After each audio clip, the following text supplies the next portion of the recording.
القرآن العظيم في الفرقان المجيد بعد أعوذ بالله من الشيطان الرجيم بفضل بسم الله الرحمن الرحيم إذا وقعت الواقعة ليس لوقعتها كاذبة خافضة رافعة إلى آخر آية. قال النبينا صلى الله عليه وسلم الدنيا جيبة وطلابها كلاب. وقال أيضا الدنيا سجن المؤمن والجنة كافر. صدق الله مولانا العلي العظيم وصدق رسوله النبي الكريم ونحن على ذلك من الشاهدين والشاكرين والحمد لله رب العالمين. புகழும் புகழ்ச்சியும் ஏக வல்லவனாகிய அல்லாஹ் ஒருவனுக்கே உண்டாகட்டுமாக. அல்லாஹ்வின் சலாத்தும் சலாமும் அருமை நாயகம் முஹம்மது ரசூலுல்லாஹி ஸல்லல்லாஹு அலைஹி வஸல்லம் அன்னவர்கள் மீதும் அன்னவர்களை உற்றோடு பின்பற்றிய உத்தம சத்திய சஹாபாக்கள், தாபியீன்கள், தபா தாபியீன்கள், ஷுஹதாக்கள், நாதாக்கள், வலிமார்கள், குறிப்பாக இந்த முபாரக்கான மஜ்லிஸிலே அமர்ந்திருக்கக்கூடிய நம் அனைவர்களின் மீதும் அல்லாஹ்வின் சாந்தியும் சமாதானமும் வற்றாத கருணையும் நம் அனைவர்களின் மீதும் நம்மை ஈன்றெடுத்த நம்முடைய பெற்றோர்களின் மீதும் என்றென்றும் நின்று நிலைத்திருக்கட்டுமாக. ஆமீன். அல்ஹம்துலில்லாஹ். கண்ணியத்திற்குரிய அல்லாஹ்வின் நல்லடியார்களே, 2 வாரங்கள் தொடர்ச்சியாக நரகத்தை பற்றியே பார்த்துக்கிட்டு இருந்தோம். அல்லாஹ் தன்னுடைய அருள்மறையில் சொல்லும் பொழுது ஏறக்குறைய 30 ஜுசூக்கள்லையும் 114 சூறாக்கள்லையும் திரும்ப திரும்ப திரும்ப திரும்ப அல்லாஹ் எதற்காக நரகத்தை பற்றி சொர்க்கத்தை பற்றி திரும்ப திரும்ப ஏன் பேசுகிறான், எதற்காக பேசணும், இதனுடைய அடிப்படை நோக்கம் என்ன அப்படின்றத நம்ம பார்க்க போகிறோம். ஏன்னா நரகத்தை பற்றியெல்லாம் பேசியாச்சு. அப்போ தப்பு செஞ்சால் நரகம் அப்படின்னா அப்போ நல்லது செஞ்சால் என்ன கிடைக்கும் அப்படின்றதையும் தெரியணும்ல. எதற்காக அல்லாஹ் ஒரு இடத்துல ஒரு விஷயத்த சொன்னால் போதும். ஏன்னா அல்லாஹ் குர்ஆனில் ஒரு இடத்துல ஒரு ஆயத்தில் ஒரு விஷயத்தை ஒரு இடத்துல சொல்லிவிட்டு அதோடு முடிஞ்சு. அதை கட்டாயமாக நாம் ஏற்றுக்கொண்டு தான் ஆகணும். அதை யாராவது மறுக்க போகிறோமா? இல்லை. ஆனால் அல்லாஹ் அதை ஒரு இடத்துல சொல்லாமல் 30 ஜுஸுக்கள்லையும் அல்லாஹ் ஏன் சுற்றி சுற்றி திருப்பி திருப்பி திருப்பி திருப்பி அல்லாஹ் ஏன் சொல்லிக்கொண்டே இருக்கணும்? பெருமானார் ஸல்லல்லாஹு அலைஹி வஸல்லம் வாழ்க்கையை நாம் ஒரு முறை புரட்டி பார்க்கணும். நுபுவத்து 40 வயதில் கொடுக்கப்பட்டுச்சு. 63 ஆண்டு காலம், கிட்டத்தட்ட 23 வருஷம் வெறும் நுபுவத்தினுடைய வாழ்க்கையை வாழ்ந்தாங்க பெருமானார் ஸல்லல்லாஹு அலைஹி வஸல்லம். நபித்துவத்தினுடைய அந்த நுபுவத்தினுடைய வாழ்க்கை, அதில் முதல் 13 ஆண்டுகள் பெருமானார் ஸல்லல்லாஹு அலைஹி வஸல்லம் மக்காவில் இருந்தாங்க. அந்த முதல் 13 ஆண்டு காலம் பெருமானாருடைய வாழ்க்கை எழுதும் பொழுது 2ஆக தான் பிரிப்போம். மக்காவினுடைய வாழ்க்கை, மதீனாவினுடைய வாழ்க்கை, அப்படி தானே பிரிப்போம். 2 வாழ்க்கை. 13 வருஷம் மக்காவில் இருந்தாங்க, 10 வருஷம் மதீனாவில் இருந்தாங்க. 13 வருஷத்தில் என்ன நடந்துச்சு, 10 வருஷத்தில் என்ன நடந்துச்சு அப்படின்னு இந்த 2 வாழ்க்கையும் நாம் பிரித்து பார்க்கும் பொழுது அந்த 13 வருஷத்தில் எந்த இபாதத்துமே கிடையாது. தொழுகை கிடையாது, நோன்பு கிடையாது, ஜக்காத்து கிடையாது, ஹஜ்ஜு கிடையாது, வட்டி கூடும், இப்படியே பல விஷயங்களை நாம் அடுக்கிக்கிட்டே போகலாம். அப்போ இந்த 13 வருஷம் என்ன நடந்துச்சு, ரசூலுல்லாஹ் என்ன இபாதத் செஞ்சாங்க, மக்களை எதை நோக்கி அழைத்தாங்க? அல்லாஹ் திரும்ப திரும்ப திரும்ப திரும்ப சொல்லிக்கொண்டே இருந்தான். எதை பற்றி தெரியுமா? நீங்கள் தவறு செஞ்சீங்கன்னா உங்களுக்கு இப்படிப்பட்ட நரகங்கள் எல்லாம் இருக்கின்ற அந்த நரகத்தை பற்றிய ஒரு அச்சத்தை அல்லாஹ் அவருடைய உள்ளத்தில் விதைக்கணும். ஏன்னா உள்ளத்தில் ஒரு அச்சம் ஏற்பட்டுச்சு அப்படின்னா அதை விட்டு பாதுகாப்பதற்காக மக்கள் என்ன செய்வாங்க? தயாராகிடுவாங்க. அதற்கான ஒரு மக்களை கிட்டத்தட்ட 13 ஆண்டுகளாக உருவாக்குவதற்காக பெருமானார் ஸல்லல்லாஹு அலைஹி வஸல்லம் அல்லாஹ் டைம் கொடுத்து 13 வருஷம் எந்த இபாதத்துக்குமே கடமை இல்லை. 13 வருஷம் ஏதாவது இபாதத்து கடமை இருந்துச்சா? ஹிஜ்ரி 11, அதாவது பெருமானார் ஸல்லல்லாஹு அலைஹி வஸல்லம் ஹிஜ்ரத் செஞ்ச பிறகுதான், அந்த ஹிஜ்ரத் செய்வதற்கு ஓராண்டுக்கு முன்பு தான் தொழுகை கூட கடமையானதே தவிர கிட்டத்தட்ட ஏறக்குறைய 12 ஆண்டுகள் எதுவுமே கடமை இல்லை. அப்போ மதீனாவினுடைய வாழ்க்கை தான் முழுமையாக இபாதத்தை நோக்கி இந்த உம்மத்து நகர்த்தப்பட்டது மதீனால தான், மதீனாவுக்கு பின்னாடி தான். அப்போ மதீனாவுக்கு முன்னாடி ரசூலுல்லாஹி ஸல்லல்லாஹு அலைஹி வஸல்லம் அவர்கள் இந்த சொர்க்கத்தின் மீது உறுதியான வீரர்களையும் அவர்களுடைய உள்ளங்களை உறுதியாக்கக்கூடிய வேலையை தான் பார்த்தாங்க. உள்ளத்தை என்ன செஞ்சாங்க? உறுதியாக்கிட்டாங்க. ஒரு விஷயத்தின் மீது நம்முடைய உள்ளம் உறுதியாயிருச்சுன்னா அதை விட்டு நம்ம நகருவோமா? அதை அப்படியே எவ்வளவு அந்த தன்மையில், உதாரணத்துக்கு ஒரு பில்டிங் கட்டணும்னு வச்சுக்கோங்களேன், அதனுள்ள ஆரம்பத்தில் போடக்கூடிய அந்த அஸ்திவாரம் இருக்குல்ல, அது நீங்கள் எந்த அளவுக்கு உறுதியாக போடுறீங்களோ அந்த அளவுக்கு தான் அந்த பில்டிங்கினுடைய கெப்பாசிட்டி. அப்படி தானே? ஏனோ தானோ நான் அஸ்திவாரத்தை போட்டால் பில்டிங் ஸ்ட்ராங்காக இருக்குமா? அப்போ பெருமானார் ஸல்லல்லாஹு அலைஹி வஸல்லம் சஹாபாக்களை உருவாக்கும் பொழுது அவர்களுடைய உள்ளத்தை எந்த அளவுக்கு உறுதியாக்கணுமோ அந்த வேலையை ரொம்ப கடுமையாக செஞ்சாங்க. அல்லாஹும் அதற்கேற்றதை போல ஒவ்வொரு சட்டங்களையும் ஏற்றிக்கொண்டே இருந்தான். ஏற்றிக்கொண்டே இருந்தான். நம்மளாம் சட்டங்களை குர்ஆனை எடுத்து பாருங்க, அல்லாஹ் எந்த நேரத்தில் தொழுகை கடமையாச்சு, எப்போ நோன்பு கடமையாச்சுன்ற குர்ஆன்லேயே அல்லாஹ் சொல்லி காட்டுறான். அப்படி நம்ம குர்ஆனில் எடுத்து பார்க்கும் பொழுது கிட்டத்தட்ட நுபுவத் முதல் 12 ஆண்டுகளில் எதுவுமே இல்லை. அந்த 13வது ஆண்டு மேராஜினுடைய நிகழ்வு ஏற்படுது, தொழுகை கடமையாகுது. பெருமானார் ஸல்லல்லாஹு அலைஹி வஸல்லம் அங்கேருந்து தான் மதீனாவுக்கு போகிறாங்க. அந்த மதீனாவுக்கு போன பிறகு தான் ஹிஜ்ரி 2ல் அல்லாஹ் ஜக்காத்தை கடமையாக்குனா, ஹிஜ்ரி 2ல் தான் அல்லாஹ் ஜிஹாதை கடமையாக்குனா, ஹிஜ்ரி 5ல் ஹிஜ்ரி 9ல் அல்லாஹ் என்ன செஞ்சா, வட்டியை ஹராமாக்குனா. ஹிஜ்ரி 9 வரைக்கும் இருந்துச்சு. ஹிஜ்ரி 9 வரைக்கும் வட்டி எங்கே இருந்துச்சு? மக்காவில் இருந்துச்சு. ஹிஜ்ரி 9ல் தான் அல்லாஹ் என்ன செஞ்சா, ஹஜ்ஜையும் கடமையாக்குனா. எதற்காக இபாதத்துகள் எல்லாம் பின்னோக்கி தள்ளப்பட்டுச்சு, எதற்காக இபாதத்துகள் எல்லாம் பின்னால் வந்துச்சுன்னா, முன்னால் இந்த மார்க்கத்தில் அவர்கள் உறுதியாக இருக்கணும். அதனால தான் சஹாபாக்கள் எப்படிப்பட்ட களம் அமைந்தாலும் நேருக்கு நேராக எதிர்த்து நின்றாங்க. ஏன்? லைலத்துல் அக்கபான்னு ஒரு சம்பவம் வரும், ஒரு உடன்படிக்கை. அந்த உடன்படிக்கை லைலத்துல் அக்கபாவினுடைய சம்பவம் எப்படின்னா, ரசூலுல்லாஹ் மக்காவில் இருக்காங்க, மதீனாவினுடைய வியாபாரிகள் எல்லாம் ஒரு இரவில் கூப்பிட்டு பேசப்படுறாங்க. அப்போ அவர்களுக்கு ஏற்கனவே தாவத்தினுடைய செய்திகள் எல்லாமே போயிருச்சு. 13 ஆண்டுகளை ஹிஜ்ரத்தினுடைய அந்த மக்காவினுடைய வாழ்க்கையை நிறைவு செஞ்சு ஹிஜ்ரத்தினுடைய வாழ்க்கையை துவங்க போகுது. அப்போது அந்த நேரத்தில் ரசூலுல்லாஹி ஸல்லல்லாஹு அலைஹி வஸல்லம் அவர்கள் அமர்ந்திருக்கிறாங்க. மதீனாவாசிகள் பெருமானாரா மதீனாவுக்கு அழைக்கிறாங்க. இதுக்கு மேலே மக்கால் நீங்கள் வாழ முடியாது, இறைவனுடைய கட்டளையும் வந்துருச்சு, நீங்கள் மதீனாவுக்கு கிளம்பிருங்க. அப்போ ஒரு சஹாபி எந்திரிச்சு அறிவிக்கிறாரு, நீங்கள் சாதாரணமாக நபியை கூப்பிட்டுட்டீங்க மதீனாவை நோக்கி, நபி வந்தால் எப்படிப்பட்ட விளைவுகள் எல்லாம் உங்களுக்கு ஏற்படும் தெரியுமா? தாயிஃப் வாசிகள் நமக்கு எதிரி ஆயிடுவாங்க, ஹுனைன் வாசிகள் நமக்கு எதிரி ஆயிடுவாங்க, மொத்த அரேபியர்களும் நமக்கு எதிரி ஆயிடுவாங்க, நம்மோடு உடன்படிக்கையில் இருக்கக்கூடிய யூதர்கள் நசரானிகள் எல்லாருடைய உடன்படிக்கையும் முடிஞ்சிடும். யாரோட உடன்படிக்கை எடுத்தா? நபியோட உடன்படிக்கை எடுத்தா. அப்போ இதையெல்லாம் ஏற்பதற்கு நாம் தயாரானாதான் நபியை முதல்ல நம்ம என்ன செய்யணும், கூட்டுட்டு போய் அம்போன்லாம் விட்டுட்டு போயிட முடியாது. எல்லாத்திற்கும் தயாரானாதான் நம்ம என்ன செய்யணும், நபியை கூட்டு போகணும். அப்போது மதீனாவிலிருந்து வந்திருக்கக்கூடிய அந்த அன்சாரி தோழர்களில் ஒரு அன்சாரி சஹாபி எந்திரிச்சு சொன்னாங்களாம், உன்னுடைய நபியை விடலைன்னா உன்னுடைய மனைவியை கொலை செஞ்சிருவேன், உன்னுடைய குழந்தையை கொலை செஞ்சிருவேன், உன்னுடைய சொத்துக்களை சூறையாடிடுவேன்னு ஒருத்தன் வந்து நின்றாலும் எல்லாத்தையும் இழந்து விட்டு நபிக்காக நாங்கள் கை கோர்ப்போம். என்ன சொன்னாங்க? ரசூலுல்லாஹ் 13 ஆண்டுகள் வெறும் மக்கால தான் உழைப்பு செஞ்சிருக்காங்க. மக்காவில் இருக்கப்ப அந்த வியாபார கூட்டத்தில் வரக்கூடிய அந்த அன்சாரி தோழர்கள் ரசூலுல்லாஹ் அப்பப்போ பார்த்து இந்த மார்க்கத்தை பற்றி கேட்டிருக்காங்க, இந்த மார்க்கத்தை பற்றி தெரிஞ்சு கொண்டிருக்காங்க. அவ்வளவுதான் அவர்கள் ரசூலுல்லாஹ்வோடே இருக்கலை, ரசூலுல்லாஹ்வோடே வாழலை, முழுக்கையா ரசூலுல்லாஹ்வோடே இருந்தவர்கள் கூட ரசூலுல்லாஹ்வை ஏற்கலை. ஆனால் ரசூலுல்லாஹ்வை பார்த்தவர்கள், அப்பப்போ வந்து சந்தித்தவர்கள் எவ்வளவு உறுதியாக இருந்தாங்க தெரியுமா?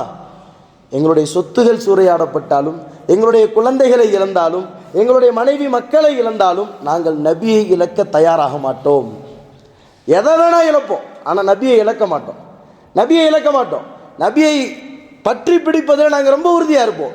அதனால தான் நீங்கள் ஜிஹாதினுடைய போர்க்களங்களினுடைய சம்பவங்களை வரலாறுகள் எடுத்து பாருங்க. ஏறக்குறைய எல்லா போர்களிலும் 80% மேலே யார் இருப்பாங்கன்னா அன்சாரி தோழர்கள் தான் ஷஹீதாயிருப்பாங்க. மக்காவினுடைய முஹாஜிரீன்கள் கம்மி தான். அந்த அளவிற்கு ரசூலுல்லாஹி ஸல்லல்லாஹு அலைஹி வஸல்லம் அவர்கள் மீது பற்று கொண்டதற்கும் இந்த ஈமானில் உறுதியானதற்கும் காரணம் என்ன தெரியுமா? இந்த உலகத்தில் இதையெல்லாம் நீங்கள் தியாகம் செஞ்சால் மறு உலகத்தில் என்ன கிடைக்கும்ன்றதை ரசூலுல்லாஹ் சொல்லி கொடுத்தாங்க. உதாரணத்துக்கு காலையிலேருந்து நைட்டு வரைக்கும் மாங்கு நான் உழைக்கிறேன் அப்படின்னா, அந்த உழைப்புக்கேற்ற ஒரு சரியான கூலி இருந்தால் தானே நான் உழைப்பேன். அந்த பிரதிபலன் இல்லாமல் நான் இதை வேலையாக செய்வேனா? நான் ஒருத்தருக்கு ஏதாவது ஒரு உதவி செய்கிறேன், ஏதாவது ஒரு வேலை செய்கிறேன், அந்த வேலையை நான் செய்யும் பொழுது எனக்கு ஏதாவது ஒரு பிரதிபலன் ஏற்படலைன்னா நான் அந்த வேலையை செய்வேனா? கொஞ்சம் அமைதியாக இருங்க.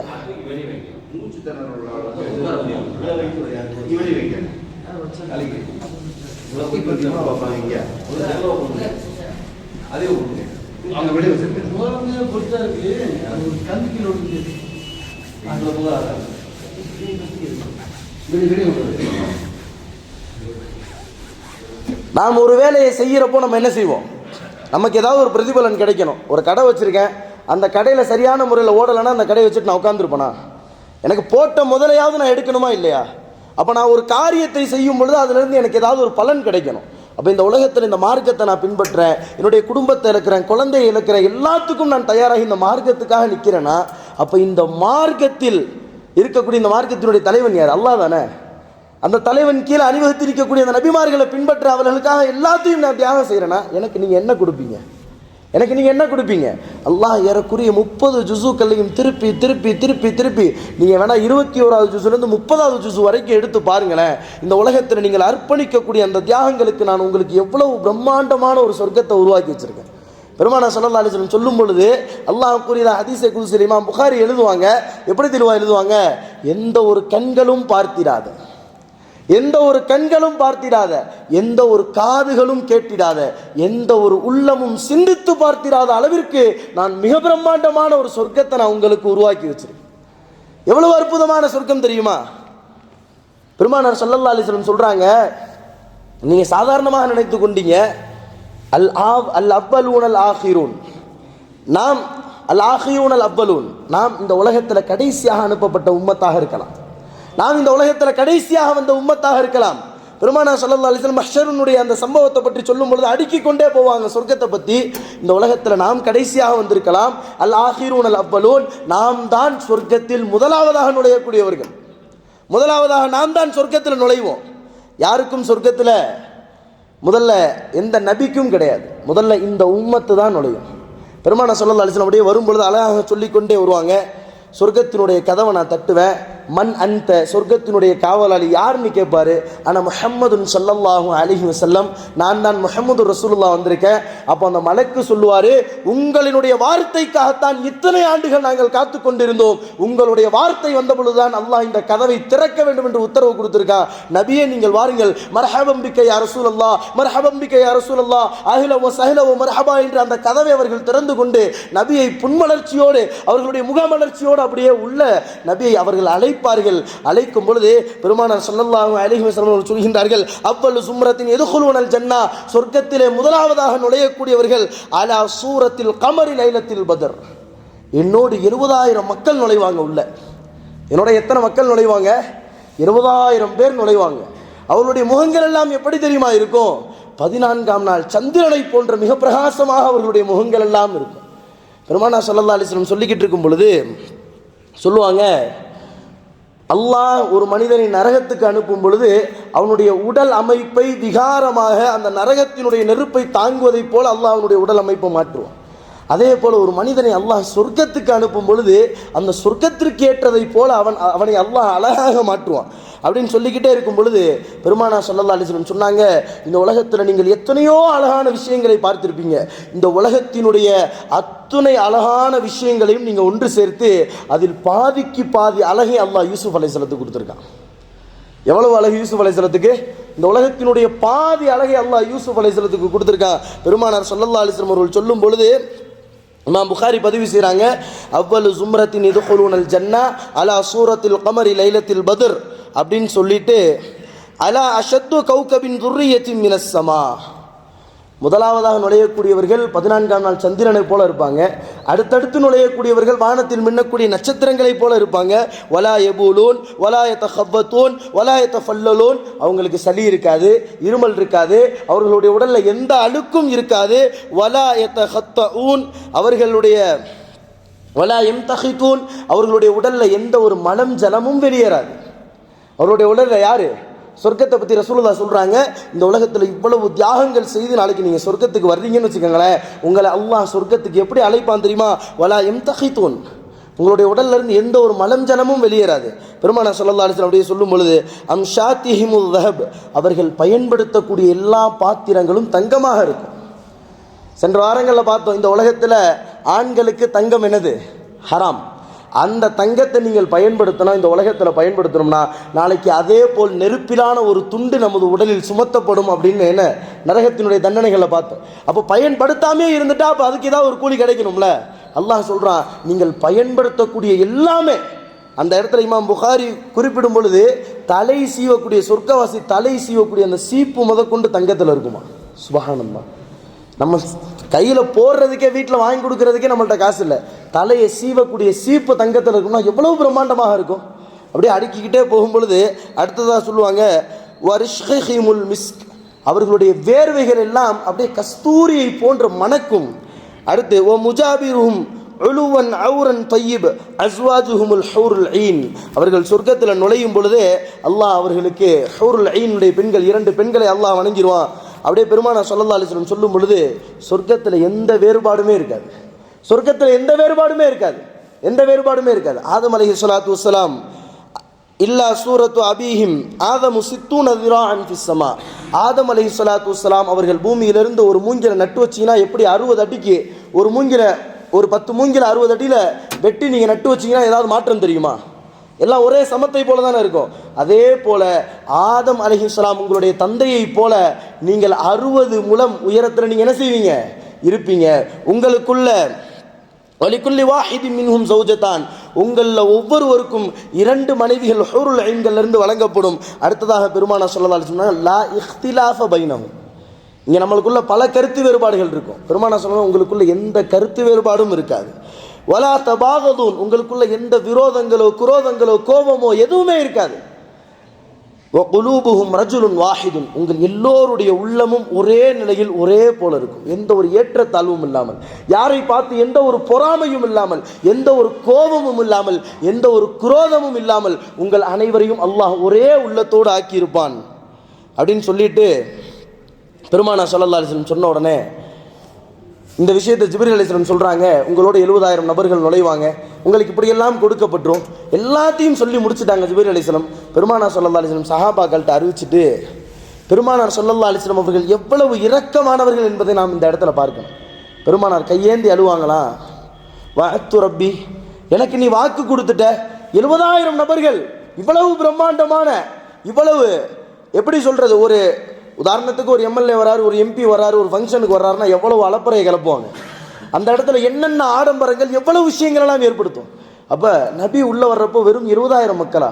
அந்த 70,000 பேரை கணக்கிட்டா என்னுடைய சஹாபாக்களினுடைய எண்ணிக்கையே பத்தாது. 70,000க்கு மேலே இருக்காங்க. அப்போ எனக்கு பின்னால் வரக்கூடிய என்னுடைய உம்மத்துகள் எல்லாம் ஏங்குவாங்களே.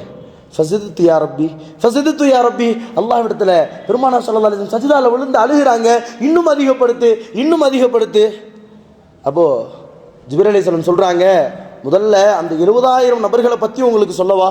அந்த 70,000 நபர்களில் நீங்கள் இருக்கணும்னா உங்களுக்கு என்ன தகுதி வேண்டும்னு நான் சொல்லவா? பெருமானார் ஸல்லல்லாஹு அலைஹி வஸல்லம் சொல்லுங்கன்னு சொல்கிறப்போ ஜிப்ரீல் அலைஹிஸ்ஸலாம் சொல்கிறாங்க, வலா ஹிசாபின் வலா இகாபின், அவர்களுக்கு எந்த ஒரு கேள்வி கணக்கோ, அவர்களிடத்தில் எந்த ஒரு விசாரணையோ எதுவுமே இருக்காது. அல்லாஹ் சொல்லும் பொழுது நபிமார்கள் முதல் கொண்டு விசாரணையிலிருந்து தப்ப முடியாது. அவர்களுடைய கேள்விக்கு அவர்கள் பதில் சொல்லாமல் போக முடியாது. நபிமார்களே விசாரணையிலிருந்து தப்ப முடியாதுன்னா அப்போ நபிமார்கள் அல்லாஹ் குற்றவாளி ஆக்கிடுவானா? கிடையாது. இந்த இடத்தில் பெருமானார் ஸல்லல்லாஹு அலைஹி வஸல்லம் சொல்கிறாங்க, இந்த உம்மத்தினுடைய சிறப்பை அல்லாஹ் இந்த இடத்துல வெளிப்படுத்தி காட்டுவான். உதாரணத்துக்கு ஒரு இடத்துல ஒரு பிரச்சனை வந்துருச்சு, ஒரு சண்டை வந்துருச்சுன்னா நான் யார் தெரியுமா, நான் எவ்வளோ பெரிய ஆள் தெரியுமா, என் பேக்ரவுண்ட் என்ன அப்படின்னு நம்ம சொல்லுவோம் தெரியுமா? நம்ம யார், இந்த உம்மத்துக்கு எவ்வளோ பெரிய பவர் அல்லாஹ் இந்த இடத்துல சொல்லி காட்டுறான். ஒவ்வொரு நபியையும் கூப்பிட்டு நான் விசாரிப்பேன், ஒவ்வொரு நபியையும் கூப்பிட்டு விசாரிப்பேன். உங்களுடைய உம்மத்துக்கு நீங்கள் சேர்க்க வேண்டிய எல்லா விஷயங்களையும் கொண்டு போய் சேர்த்துட்டீங்களா? எல்லா நபிமார்களும் நூஹ் அலைஹிஸ்ஸலாத்துலேருந்து, லூத் அலைஹிஸ்ஸலாத்துலேருந்து, இப்ராஹிம் அலைஹிஸ்ஸலாத்துலேருந்து, மூசா அலைஹிஸ்ஸலாத்துலேருந்து, ஈசா அலைஹிஸ்ஸலாத்துலேருந்து எல்லா பேரும் சொல்லுவாங்க, யா அல்லாஹ் நீ எதை கொடுத்தியோ கது பல்லகத்தை, நாங்கள் அதை எல்லாத்தையும் கொண்டு போய் எங்களுடைய உம்மத்தில் சேர்த்துட்டோம். இப்போ அல்லாஹ் அந்த எல்லா நபிமார்களுடைய உம்மத்தையும் கூப்பிடுவான், எல்லா நபிமார்களுடைய உம்மத்தையும் கூப்பிடுவான். கூப்பிட்டு அல்லாஹ் அந்த உம்மத்தை பார்த்து கேட்பானா, இந்த மாதிரி மூசாவை அனுப்பி வச்ச உங்களுக்கு உங்களிடத்துல கொண்டு வந்து சேர்க்கக்கூடிய இந்த மார்க்கத்தினுடைய எல்லா விஷயங்களையும் சேர்த்தாரா? அந்த மக்கள் சொல்லுவாங்களாம், அல்லா யா அல்லாஹ் எங்கள் இடத்துல மூசா எதுவுமே சொல்லலை, மூசா எதுவுமே சொல்லலை, அவர் பாட்டுக்கு அவர் வேலையை பார்த்துட்டு போயிட்டாரு. ஈசா எதுவுமே சொல்லலை, அவர் வேலையை பார்த்துட்டு போயிட்டாரு. இப்ராஹிம் எதுவுமே சொல்லலை, லூத் எதுவுமே சொல்லலை அப்படின்னு எல்லா நபிமார்களை பற்றியும் அவர்கள் குற்றம் சொல்ல ஆரம்பிச்சிருவாங்க. அப்போ நபிமார்களை பார்த்து அல்லாஹ் கேட்பானா, இன்னல்லாஹ் அலீம், அல்லாஹ் எல்லா விஷயங்களையும் அறிந்தவன். ஆனால் இந்த உம்மத்தை கண்ணியப்படுத்துவதற்காக அல்லாஹ் அந்த இடத்துல என்ன செய்வானா, அந்த நபிமார்களை கூப்பிட்டு கேட்பானா, உங்கள்கிட்ட கேட்டால் சொல்லிட்டேன்னு சொல்கிறீங்க, அந்த உம்மத்தை கேட்டால் சொல்லவே இல்லைன்னு சொல்கிறாங்க, அந்த உம்மத்தை கேட்டால் சொல்லவே இல்லைன்னு சொல்கிறாங்க, என்ன சாட்சி, என்ன ஆதாரம் வச்சுருக்கீங்க? நீங்கள் ஒரு இடத்துக்கு போனோம்னா முதல்ல ஆதாரம் தானே தேவை, ஆதாரம் இருந்தால் தானே நிரூபிக்க முடியும். அப்போ எல்லா நபிமார்களும் சொல்லுவாங்களா, யா அல்லாஹ் அல் ஆஹிரூன் அல் அவ்வல்லூன்னு நீ சொல்லி வச்சிருக்கல, இறுதியாக அனுப்பப்பட்ட சமுதாயம், ஆனால் முதல்ல சொர்க்கத்தில் நுழைவாங்கன்னு நீ சொன்னல, அந்த முஹம்மது ரசூலுல்லாஹினுடைய அந்த உம்மத்து தான் எங்களுக்கு சாட்சி, அந்த உம்மத்து தான் எங்களுக்கு சாட்சி. அந்த மக்கள் எல்லாம் முறையிடுவாங்களா, அந்த எல்லா உம்மத்துகளும். கடைசியாக வந்தவங்களுக்கு எங்களை பற்றி எப்படி தெரியும், எங்களை பற்றி எப்படி தெரியும், எங்களோடு இருந்தவர்களே சாட்சி சொல்கிறாங்க, அந்த நபி எதுவுமே சொல்லலைன்னு கடைசியாக உள்ளவங்கள்ட்ட நீங்கள் எப்படி கேட்பீங்க? அப்போ அல்லாஹ் சொல்கிறானா, அந்த உம்மத்தை கூப்பிடுங்க, அந்த உம்மத்திட்ட கேட்போமே. அப்போது பெருமானார் ஸல்லல்லாஹு அலைஹி வஸல்லம் உம்மத்துகள் அப்படியே வரிசையாக நிப்பாட்டப்பட்டு எல்லாரும் நிற்கிறாங்க. அப்போது அல்லாஹ் கேட்குறானா, இந்த நபி இந்த உம்மத்தினிடத்தில் நான் கொடுத்த கடமையை, நான் கொடுத்த வேதத்தை, நான் கொடுத்த இபாதத்தை, நான் கொடுத்த அந்த ஷரியத்தினுடைய சட்டங்களை எல்லாத்தையும் எடுத்து சொன்னாங்களா? சொர்க்கத்தை பற்றி சொன்னாங்களா? நரகத்தை பற்றி சொன்னாங்களா?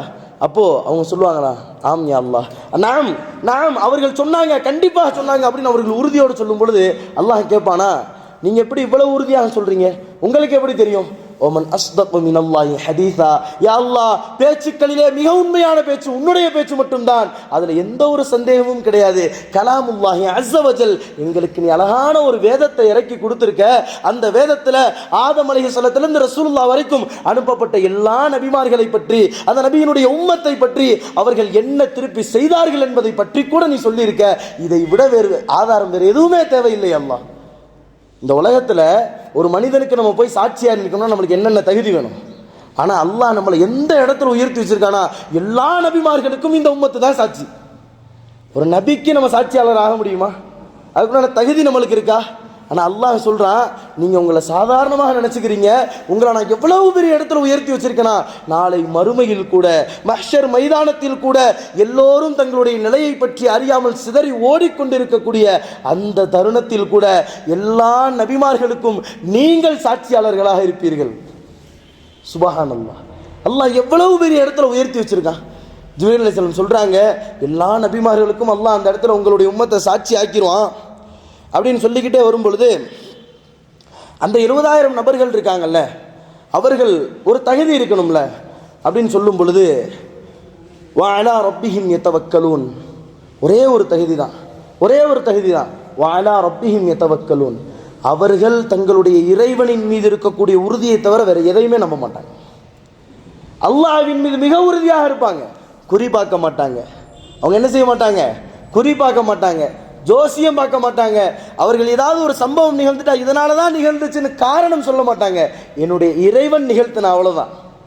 என்னுடைய இறைவன் நிகழ்த்தினா, கொடுத்ததும் இறைவன் தான், எடுத்ததும் இறைவன் தான் என்பதில் அவர்கள் உறுதியாக இருப்பார்கள். எதை ஒன்றும் ஏற்கக்கூடிய உள்ளமாக அவர்களுடைய உள்ளம் இருக்கும். ஒரே விஷயம்தான், ரொம்ப தகுதியெல்லாம் சொல்லலை. என்ன சொன்னாங்க? வஅலா ரப்பிஹிம் யதவக்கலூன்.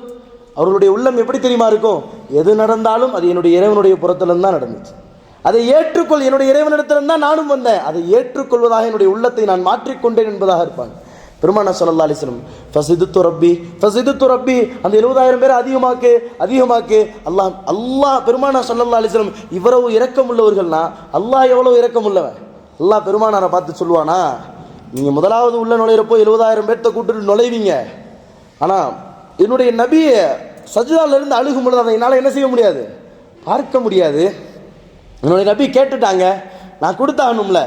அல்லாஹ் கொடுத்தா என்றைக்குமே நிறைவாக தான் கொடுப்பான். அல்லாஹ் சொல்லுவானா ரசூலுல்லாஹை பார்த்து, நீங்கள் 70,000 நபர்களை கூட்டு போகிறீங்க, அந்த 70,000 நபர்களில் ஒவ்வொருவரும் 70,000 பேர்த்த கூட்டு போகலாம். சுப்ஹானல்லாஹ். எங்கேயாவது கிடைக்குமா? உதாரணத்துக்கு ஒரு இடத்துக்கு போகிறதுக்கு ஒரு டிக்கெட்டுக்கு வாங்குறீங்கன்னு வச்சுக்கோங்களேன், நீங்கள் எவ்வளவு தெரிஞ்சவராக இருந்தாலும் ஆஃபரில் என்ன ஒரு 2 டிக்கெட் கொடுப்பாரு, 3 டிக்கெட் கொடுப்பாரு. எங்கே போனாலும் சரி, நீங்கள் ரொம்ப நெருக்கமாக பழக்கமானவன்றக்காக எல்லா டிக்கெட்டையும் ஓசியில் கொடுத்துருவாரா? அல்லாஹ் சொல்கிறான், என்னுடைய நபி கேட்டுட்டாங்க, என்னுடைய நபி கேட்டு நான் கொடுக்காம இருப்பேனா? பெருமானார் ஒரே ஒருத்தர் தான் கேட்டாங்க, ஃபஸிதுத்து ரப்பி, அதிகப்படுத்தியா அல்லாஹ், இன்னும் அதிகப்படுத்தியா அல்லாஹ். அல்லாஹ் சொன்னானா, நபி நீங்கள் கவலைப்படாதீங்க, 70,000 பேர் போகிறீங்கல்ல, அந்த 70,000 பேரில் ஒவ்வொருத்தரும் 70,000 பேர்த்த கூட்டு போவீங்க. ஒவ்வொரு பேரும் என்ன செய்வீங்க? 70,000 பேரை கூட்டு போவீங்க. இந்த ஹதீஸினுடைய தொடர்ச்சியை பெருமானார் ஸல்லல்லாஹு அலைஹி வஸல்லம் அவர்கள் சொல்லிக்கிட்டே வரும் பொழுது சொல்லுவாங்க, சொர்க்கத்தை பற்றி பேசினா பேசிக்கிட்டே போகலாம், அது மிகப்பெரிய ஒரு தலைப்பு, அதை முடிக்க முடியாது அவ்வளோ சீக்கிரம். ஏன்னா அல்லாஹ் குர்ஆனில் அவ்வளோ விஷயங்கள் அடுக்கிக்கிட்டே வர்றான். ஒரு சின்ன ஒரே ஒரு அந்தஸ்தை மட்டும் சொல்லி பயானை நிறைவு செஞ்சிடும். மூசா அலைஹிஸ்ஸலாம் அல்லாஹ் இடத்துல கேட்பாங்களாம், சால மூசா ரப்பி, அல்லாஹ் இடத்துல மூசா அலைஹிஸ்ஸலாம் பார்த்து கேட்பாங்களாம், மா அதுனா அஹ்லுல் ஜன்னதி மன்சிலத்தன், அல்லாஹ் சொர்க்கத்தை நீ ரொம்ப பிரம்மாண்டமாக படைச்சி வச்சிருக்க, அந்த சொர்க்கத்தினுடைய உயர்ந்த இடத்தெல்லாம் நான் கேட்கல, இருக்கிறதுலே கடைசியாக சொர்க்கத்தில் நுழையக்கூடிய மனிதன் யார்? இருக்கிறதுலையே கடைசியாக, அவன்கிட்ட எந்த அமலும் இல்லை, எந்த இபாதத்தும் இல்லை, எதுவுமே அவன் செய்யலை. மிஸ்காலு தர்ரத்தின், அவனுடைய உள்ளத்தில் கடுகளவு தான் ஈமான் இருக்கு. அவனுடைய உள்ளத்தில் என்ன இருக்கு?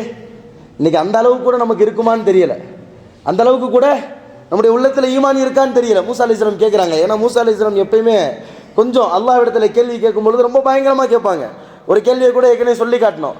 மூசா அலைஹிஸ்ஸலாம் அடிக்கடி அல்லாஹ்விடத்துல கேட்கும் பொழுது பயங்கரமான, யா அல்லாஹ் நீ தூங்கிட்டேன்னா இந்த உலகம் என்ன ஆகும், நீ தூங்கிட்டேன்னா இந்த உலகம் என்ன ஆகும், நீ அல்லாஹ்வா இருந்து நான் மூசாவா இருந்தா. மூசா அலைஹிஸ்ஸலாம் கேட்பாங்க, என்ன கேட்பாங்க, நான் அல்லாஹ்வா இருந்துக்கிறேன் நீ மூசாவாரு, அப்போ என்ன நடக்கும், நீ என்ன இடத்துல என்ன கேட்ப. இந்த மாதிரி பல கேள்விகளை மூசா அலைஹிஸ்ஸலாம் அடிக்கிட்டே வருவாங்க. அல்லாஹ் அதுக்கு பதில் சொல்லிக்கிட்டே வருவான். இந்த நான் தூங்கிட்டேன்னா நீங்கள் ஒரு கையில் பாட்டில் வைங்க, மூசா அலைஹிஸ்ஸலாம் தூங்கிடுவாங்க, அந்த பாட்டில் கீழே உழுந்து உடஞ்சிரும். இதே போல் தான் உலகம் என்ற கண்ணாடியை நான் என்ன செஞ்சுருக்கேன், கையில் வச்சிருக்கேன். எனக்கு உறக்கம்ன்றது வந்துச்சுன்னா இந்த உலகம் என்ன செஞ்சிடும், அழிஞ்சிரும். அப்படியே அல்லாஹ் மூசா அலைஹிஸ்ஸலாம் ஒவ்வொரு கேள்விகளுக்கும் பதில் சொல்லிக்கிட்டே வருவான். அப்போது ஒரு விஷயம் இன்னைக்கு நம்ம ரொம்ப அசால்ட்டாக ரொம்ப அசட்டுத்தனமாக நம்ம செய்யக்கூடிய ஒரு செயல் என்ன தெரியுமா? மூசா அலைஹிஸ்ஸலாம் கேட்டது, யா அல்லாஹ் நான் அல்லாஹ்வாயிட்டேன் நீ மூசாவா இருக்க, நான் அல்லாஹ்வாயிட்டேன் நீ மூசாவா இருக்க, என்னிடத்துல நீ என்ன கேட்ப. அல்லாஹ் சொன்னானா ஆரோக்கியத்தை கேட்பேன். அல்லாஹ் என்ன சொன்னானா மூசா அலைஹிஸ்ஸலாத்தை பார்த்து, நீ அல்லாஹ்வா இருந்த நான் மூசாவா இருந்த உன் இடத்துல நான் முதல்ல என்ன கேட்பேன் தெரியுமா, ஆரோக்கியத்தை கேட்பேன். ஒரு மனிதனுக்கு மிக முக்கியமானது ஆரோக்கியம் தான். இன்னைக்கு நம்ம அதை பேணுறதே கிடையாது. நேரத்துக்கு சாப்பிட்றது இல்லை, நேரத்துக்கு ஓய்வு கிடையாது, நேரத்துக்கு தொழுகிறது கிடையாது, எதுவுமே இல்லை. எல்லாத்தையும் கடந்து போயிருச்சு. எல்லா விதமான நோய்களும் உடம்புல வந்துருச்சு. மூசா அலைஹிஸ்ஸலாத்தினுடைய கேள்வியினுடைய வரிசையில் கடைசியாக கேட்டாங்களா, அல்லாஹ் சொர்க்கத்தினுடைய அந்த கடைசி ஆள் மிஸ்கால தர்ரத்தின் கடுகை விட ரொம்ப கம்மியான ஒரு ஈமான் யார்கிட்ட இருக்கோ அவருக்கு நீ என்ன கொடுப்ப. இப்போ அல்லாஹ் சொன்னானா, ஒரு மனிதன் கடுகளவு ஈமான் இருக்கு, ஜிப்ரீலை பார்த்து நான் கேட்பேன், நரகத்திலிருந்து எல்லாரும் சொர்க்கத்துக்கு வந்துட்டாங்களா, எல்லாரும் வந்துட்டாங்க யா அல்லாஹ், கடுகளவு அந்த கடுகளவை விட அந்த குறைவாக ஈமான் இருக்கக்கூடியவர்கள் இருக்காங்களா, ஒரே ஒரு மனிதர் இருக்கிறா அல்லாஹ் அப்படின்னு சொல்லும்போது ஜிப்ரீல் அலைஹிஸ்ஸலாம் சொல்லுவாங்களா, அந்த மனிதனை கூப்பிடுங்களேன். அந்த மனிதன் அல்லாஹ் பார்த்து சொல்லுவாரா, யா அல்லாஹ் இவர்களெல்லாம் காஃபிர்கள், இவரெல்லாம் உனக்கு இணை வச்சுட்டாங்க, உனக்கு ஷிர்க் வச்சுட்டாங்க, உன்னைய மறுத்துட்டாங்க. ஆனால் என்னுடைய உள்ளத்தில் நான் உன்னை என்றைக்குமே நான் மறுக்கலை, நான் இபாதத் செய்யலை, தொழுகலை, நோன்பு வைக்கலை, ஜக்காத்து கொடுக்கலை, எதுவுமே நான் செய்யலைனாலும் உன்னை நான் மறுக்கலை, உன்னை நான் என்ன செய்யலை மறுக்கலை. இவர்களோடு நான் இருப்பதா, அவர்களுடைய தகுதி என்ன என்னுடைய தகுதி என்ன. அப்போ அல்லாஹ் கேட்பானா, சரி இப்போ நான் என்ன செய்ய, இங்கே ரொம்ப இவர்களோடு இருக்கும் பொழுது எனக்கு ரொம்ப தொந்தரவாக இருக்குது, இவர்களுடைய நலர்கள் சப்தத்தெல்லாம் என்னால் கேட்க முடியல, இந்த நரகத்தை விட்டு மட்டும் என்னை கொஞ்சம் லைட்டாக வெளியே என்னை தனியாக வச்சுட்டேன்னா நல்லாயிருக்கும். அப்போது அல்லாஹ் கேட்பானா, ஆதமுடைய மகனே இதுக்கு மேலே நீ எதுவும் கேட்க மாட்டேல, இல்லையா அல்லாஹ் உன்னுடைய கிருபையினால் உன்னுடைய ரஹ்மத்தை கொண்டு உன்னுடைய பரக்கத்தை கொண்டு அப்படின்னு அல்லாஹ் புகழ ஆரம்பிச்சிருவானா. புகழ்ந்து தள்ளிட்டு கடைசியில் சொல்லுவானா, இந்த எல்லா புகழுக்கும் நீ தான் சொந்தக்காரன், கண்டிப்பாக நான் வேறு எதுவுமே உன்கிட்ட கேட்க மாட்டேன். அப்படியா, சரி. நரகத்தை விட்டு அவன் வெளியேற்றப்பட்டு நரகத்துக்கு வெளியில் இருப்பானா. அப்போ அவன் சொல்லுவானா, கொஞ்ச நேரம் ஆன உடனே அல்லாஹ்வை பார்த்து, யா அல்லாஹ் நரகத்தை விட்டு என்னை வெளியேற்றிட்ட, இந்த நரகத்தினுடைய வெப்பம் என் மேலே என்ன செஞ்சுக்கிட்டே இருக்கு, அடிச்சுக்கிட்டே இருக்கு, அந்த வெப்பத்தை என்னால் தாங்க முடியல. அதுவும் அந்த இடத்துல ஒரு மரம் இருக்குது தெரியுமா, அந்த மரத்துக்கு கீழே நான் ஓய்வு எடுத்துக்கிறேன், மரத்தில் இருக்கக்கூடிய கனிகளை நான் சாப்பிட்டுக்கிறேன், அங்கே இருக்கக்கூடிய நீர்களை நான் பருகிக்கிறேன். அல்லாஹ் சொல்லுவானா, ஆதமுடைய மகனே நீ என்ன செஞ்ச, வாக்குறுதி மீற மாட்டேன்னு சொன்னேல. மறுபடியும் அல்லாஹ் புகழ ஆரம்பிச்சிருவானா, உன்னைய விட கிருபை உள்ளவன் யாராவது இருக்க முடியுமா, உன்னை விட இரக்கம் உள்ளவன் யாராவது இருக்க முடியுமா, உன்னை விட கருணை உள்ளவன் யாராவது இருக்க முடியுமா, நீ தாண்டா எல்லாமே, உன்னை விட்டா எனக்கு வேற யாரும் இருக்கா, வேற யாரும் இருக்கா. அல்லாஹ் சரி வா, அந்த மரம் தானே வேணும், அந்த மரத்தினுடைய நிழல் தானே வேணும், வா வந்து ஓய்வு எடுத்துக்க, வந்து ஓய்வு எடுத்துக்க. அந்த மரத்தினுடைய நிழலில் வந்து அவன் அமர்ந்து கொண்டு அந்த கனியெல்லாம் சாப்பிட்டு அங்கே இருக்கக்கூடிய நீர்கள் எல்லாம் பருகி கொண்டு இருக்கும் பொழுது அல்லாஹ் பார்த்து கேட்பானா, எல்லாம் இந்த இடத்துல இருந்து ஏதோ சத்தம் கேட்குது, சொர்க்கத்தினுடைய வாசலில் இருக்கார் அவர், சொர்க்கத்துக்குள்ளே ஏதோ விளையாடக்கூடிய அந்த இன்பமான சத்தங்கள் எல்லாம் கேட்குது. அவர் கேட்டுட்டு உள்ளே ஏதோ நல்ல சத்தங்கள்லாம் கேட்குது, உள்ள நான் என்ன இருக்குன்னு பார்க்கலாமா, உள்ள நான் என்ன இருக்குன்னு பார்க்கலாமா. அல்லாஹ் சொல்லுவானா, ஆதமுடைய மகனே ஏற்கனவே வாசலில் கொண்டு வந்து விட்டா போதும்ன, அப்புறம் மரத்தடியை மட்டும் கொடுத்தா போதும்ன, இப்போ அந்த சொர்க்கத்தில் என்ன பார்க்கணுன்ற. அல்லாஹ் மறுபடியும் அவன் புகழாரு, உன்னையோட இரக்கமானவன் யாராவது இருக்க முடியுமா, உன்னையோட கருணை உள்ளவன் யாராவது இருக்க முடியுமா. பெருமானார் ஸல்லல்லாஹு அலைஹி வஸல்லம் கண்ணில் இருந்து தார தாரையாக தண்ணீர் வருது. எதுக்கு தெரியுமா, பெருமானார் ஸல்லல்லாஹு அலைஹி வஸல்லம் அழுதுகிட்டே சொன்னாங்களாம். அல்லாஹ் சொல்லுவானா, இந்த சொர்க்கத்துக்கு தானே நீ ஆசைப்பட்ட, இந்த சொர்க்கத்துக்கு தானே நீ ஆசைப்பட்ட, நான் உனக்கு சொர்க்கத்தை தர்றேன். எப்படிப்பட்ட சொர்க்கம் தெரியுமா, ரிவாயத்துகள் எழுதும் பொழுது 3 முறை அவர் சொர்க்கத்துக்கு அல்லாஹ் அனுப்புவானா. 3 முறை அவர் சொர்க்கத்துக்குள்ளே போவார். சொர்க்கம் முழுவதும் நிறைந்திருக்கு, எனக்கான இடம் இல்லையே அல்லாஹ். 2வது முறை போவார், அல்லாஹ் போக சொல்லுவான், இப்போ போய் பாரு உனக்கான இடம் சொர்க்கத்தில் இருக்கும். 2வது முறையும் போவார், சொர்க்கம் முழுமையாக நிரம்பி இருக்கும். 3வது முறை அல்லாஹ் போக சொல்லுவான், 3வது முறையும் போவார், அந்த சொர்க்கம் முழுமையாக நிரம்பி இருக்கும். 4வது தடவை போகும் பொழுது அல்லாஹ் சொல்லுவான், அத்தருவா ஐயக்கூன மலிக்க மிஸ்ல மலிக்கி துன்யா. இந்த உலகத்தில் ஒரு அரசன் அரசாட்சி செய்யும் பொழுது அவனுக்கு கீழே எவ்வளவு பெரிய நாடு இருக்கும், அவனுக்கு கீழே எவ்வளவு வளங்கள் இருக்கும், எவ்வளவு கசானாக்கள் இருக்கும். அந்த மாதிரி ஒரு இடத்த நான் அவனுக்கு சொர்க்கத்தில் தரட்டா? ரதித்து ரப்பி, நான் பொருந்தி கொண்ட நிறைவா, எனக்கு போதும் அப்படின்னு அவனுக்கு சொர்க்கத்தை திறந்து காட்டும் பொழுது தன்னந்தனியாக அவனுக்கென்று உருவாக்கப்பட்ட ஒரு உலகத்தை பார்த்தது போல அவன் மகிழ்ச்சியில் அப்படியே உளுந்து சுக்ரன் லக்கையா அல்லாஹ், சுக்ரன் லக்கையா அல்லாஹ், உன்னையை விட நன்றி செலுத்துவதற்கு தகுதியானவர்கள் யாருமே கிடையாதுன்னு உளுந்து அவன் நன்றி செலுத்த ஆரம்பிச்சிருவானா. அதுக்கப்புறம் இறைவன் சொல்லுவானா, ஏன் ஏன் போதும்னு சொல்ற, ஏன் போதும்னு சொல்ற, இரு ஃபமிஸ்லுஹு ஃபமிஸ்லுஹு ஃபமிஸ்லுஹு, இன்னும் அதிகப்படுத்தி தர, இன்னும் அதிகப்படுத்தி தர, இன்னும் அதிகப்படுத்தி தரேன் அல்லாஹ் 5 முறை சொல்லுவானா. அந்த அடியான் சொல்லுவானா, ரதித்து ரப்பி ரதித்து ரப்பி ரதித்து ரப்பி, எனக்கு போதும், இது போதும், இது போதும். அப்ப அல்லாஹ் அந்த மனிதனை பார்த்து கேட்பானா, யா அய்யுஹல் இன்சான், மனிதனே மா கல்லக பி ரப்பிக்கல் கரீம், ஏன் சங்கையான இறைவனை பார்த்து நீ போகணும்னு நினைக்கிற, என்னிடத்துல பேசு, என்னிடத்துல பேசு, என்னுடைய அடியானே என்னை நோக்கி வா, உனக்கு இன்னும் தர, இதை போல அஷரமிஸ்ரு, இதை போல இன்னும் 10 மடங்கு தர, 100 மடங்கு தர, எல்லாத்தையும் அள்ளி உனக்காக நான் தரேன். ஏன் போற, ஏன் போற, என்னுடைய சங்கையான இறைவனிடத்தில் வந்து பேசு, உன்னிடத்துல நான் பேச ஆசைப்படுறேன் அல்லாஹ் சொல்லுவானா. என்ன சொல்லுவானா இந்த அடியானை பார்த்து, உன்னிடத்துல நான் பேச ஆசைப்படுறேன், நீ ஏன் போற, 10 வேணுமா, 100 வேணுமா, 1000 வேணுமா, அள்ளி நான் தர்றேன், நான் தர்றேன். சுப்ஹானல்லாஹ். மூசா அலைஹிஸ்ஸலாம் கேட்ட கேள்வி ஒன்னே ஒண்ணுதான், சொர்க்கத்தில் கடுகளவை விட குறைவாக ஈமான் இருக்கக்கூடிய ஒரு மனிதருக்கு என்ன அந்தஸ்தை அல்லாஹ் கொடுப்பான்னு. என்ன கேட்டாங்க? கடுகளவை விட மிக குறைவாக இருக்கக்கூடிய ஈமானுடைய ஒரு மனிதனுக்கு அல்லாஹ் என்ன அந்தஸ்தை நீ கொடுப்ப? அல்லாஹ் சொன்னானா, இந்த உலகத்தை விட 100 வேணுமா, 1000 வேணுமா, உனக்கு எவ்வளவு வேணும், ஏன் என்னை பார்த்து நீ போகணும்னு நினைக்கிற, ஏன் போதும்னு சொல்ற, இன்னும் கேள், இன்னும் கேள். அல்லாஹ் குர்ஆன்ல சொல்லி காட்டிக்கிட்டே வருவான், யா அய்யுஹல் இன்சான், உன்னுடைய சங்கையான இறைவன் நான், நீ என்ன கேட்டாலும் நான் தருவேன், நீ என்ன கேட்டாலும் நான் தருவேன், எல்லாத்தையும் தருவதற்கு நான் தயாராக இருக்கிறேன், நீ ஏன் கேட்க மாட்ற, நீ ஏன் கேட்க மாட்ற? எத்தனை தடவை நம்ம கையேந்தி அல்லாஹ் இடத்துல அழுது நம்முடைய பிரச்சனைகளை முறையிட்டிருப்போம், எத்தனை தடவை முறையிட்டிருப்போம், நம்மளுக்கு எவ்வளவு கஷ்டங்கள் ஏற்பட்டிருக்கும், எவ்வளவு துன்பங்கள் ஏற்பட்டிருக்கும், எத்தனை முறை இறைவனிடத்தில் முறையிட்டிருப்போம். பெருமானார் ஸல்லல்லாஹு அலைஹி வஸல்லம் சொல்றாங்க, ஒரு அடியான் அல்லாஹ் இடத்துல கையேந்தி கேட்டுட்டு அல்லாஹ் அவனுக்கு கொடுக்காம போறதுக்கு அல்லாஹ் வெட்கப்படுறானா, கொடுக்காமல் போவதற்கு வெட்கப்படுறானா. அப்ப நமக்கு கிடைக்கலனா குறை யார் பக்கம் இருக்கு, பிரச்சனை யார் பக்கம் இருக்கு? எண்ணியத்திற்குரியவர்களே, சொர்க்கத்தை பற்றி பேசினா அது அப்படியே பெரிய தலைப்பு எடுத்துக்கொண்டே போகலாம். 2 வாரங்கள் 3 வாரங்கள் சொர்க்கத்தினுடைய ஒரே ஒரு தரஜா, அந்த கடைசி ஒரு மனிதனை பற்றி பேசுறதுக்கு இன்னைக்கு ஜும்மா முழுமையாயிருச்சு.